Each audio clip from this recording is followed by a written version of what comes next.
Episode 27 the goddess of wind.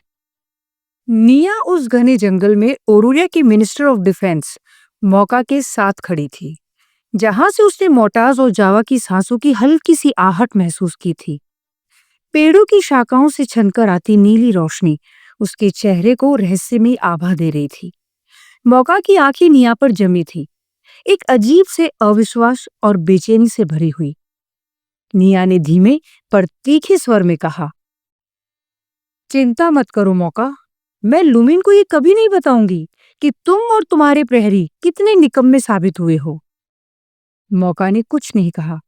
भीतर ही भीतर उसे ये एहसास चुभ रहा था कि जिन जावा और मोटास को वो मृत मानकर अपनी विजय का भ्रम पाल बैठा था, वे दरअसल उसकी कैद को तोड़कर कहीं दूर निकल चुके थे। निया ने जंगल की गहराई की ओर इशारा किया। वो देख रहे हो, मिनरल फॉग की परछाई?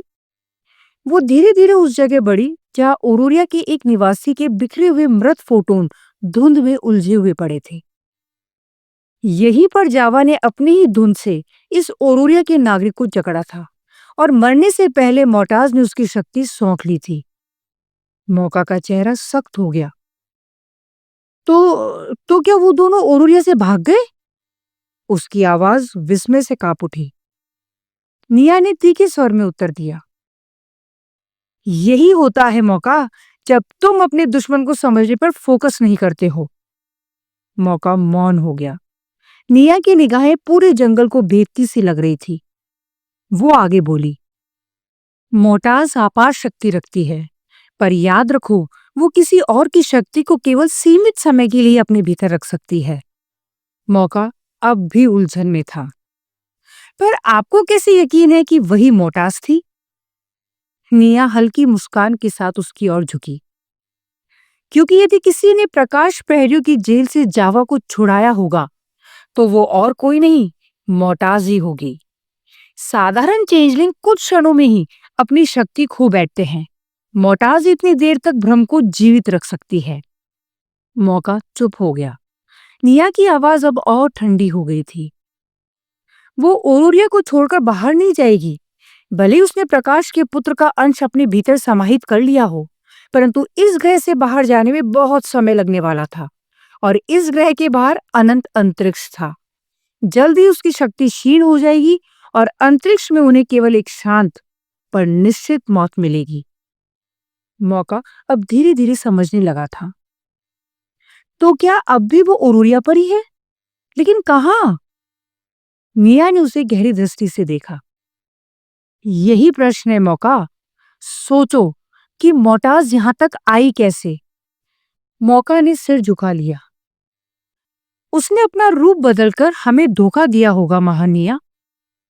सही कहा तुमने। मिया की आंखों में चिंगारियां चमक उठी। स्कैनिंग के समय उसने हर बार अपना रूप बदल लिया। यही उसका सबसे बड़ा हथियार है। मौका ने हिचकिचाते स्वर में कहा, तो वो ऐसे ही वापस जाने की योजना भी बना सकती है? निया ने गहरी सांस ली।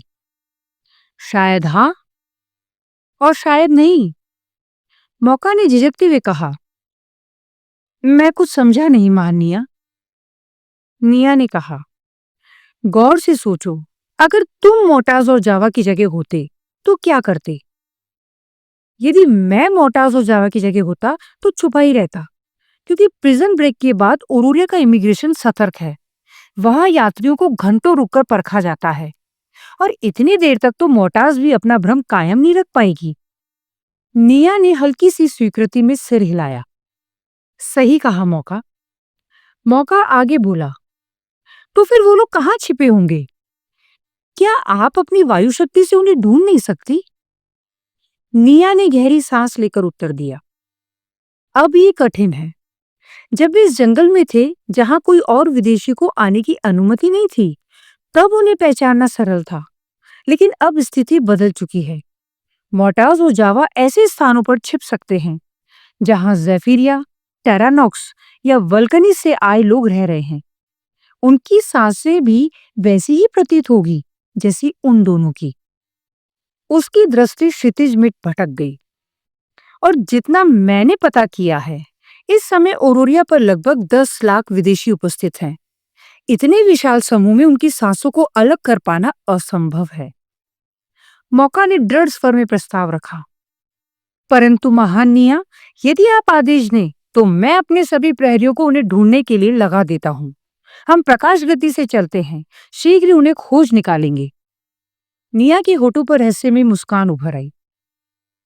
नहीं मौका, ऐसे तुम उन्हें नहीं ढूंढ पाओगे, क्योंकि जब तुम्हारे प्रहरी उनके पास पहुंचेंगे, मोटाज फिर से नया भ्रम रच देगी और तुम्हारे प्रहरी उसी तरह उलझ कर रह जाएंगे जैसे पिछली बार उन्होंने मान दिया था कि वो दोनों मारे जा चुके हैं।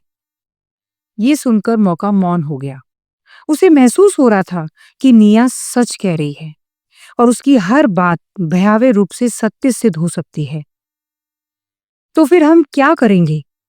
मौका बोला। इंतजार। निया की आंखों में एक क्रूर साया चमका। वो बोली, अगर मैं ठीक समझ रही हूं तो मोटाज और जावा कोई पोर्टल बनाकर सीधे किसी कार्गो शिप में घुस जाने का प्लान कर रहे होंगे। ऐसा शिप जो अंतरिक्ष की ओर जा रहा हो। मौका ने विस्मय से आंखें फैला दी। क्या ऐसा पोर्टल संभव है? अब तक तो नहीं, पर अमाकारा ऐसे ही किसी रहस्यमयी पोर्टल पर काम कर रहा था। किसे पता उसने मोटाज को क्या-क्या उपकरण दिए हैं। अब मौका का चेहरा गंभीर हो चुका था। एक बार जब कार्गो शिप इमिग्रेशन से अनुमति लेकर अंतरिक्ष में चला जाता है, तब हमारा उस पर कोई नियंत्रण नहीं रहता। निया ने उसकी ओर झुकते हुए कहा। हाँ, पर याद रखो, ऐसे पोर्टल को जीवित करने के लिए जावा की स्टोइकियार की शक्ति आवश्यक है, और जब भी वो उसका प्रयोग करेगा, रसायनों में हल्का सा बदलाव आएगा। वायु के दबाव और प्रसार में सूक्ष्म सी लहर उठेगी। मौका की आंखें चमक उठी। और उस लहर को आप महसूस कर लेंगी और हम उन दोनों को पकड़ लेंगे। निया की आंखों में अब विजय की ज्वाला जल रही थी। वो जानती थी, जावा कितना भी शातिर हो, मोटाज कितनी भी तेज क्यों ना हो, वायु उसकी दासी थी और वायु से कोई नहीं बच सकता था। क्या निया वाकई जावा और मोटाज को ढूंढ पाएगी, या फिर मोटाज और जावा कॉस्मिक ब्रिज रचकर इलुसारा की ओर निकल जाएंगे? कहानी अब अपने अंतिम निर्णायक मोड़ पर पहुंच चुकी थी।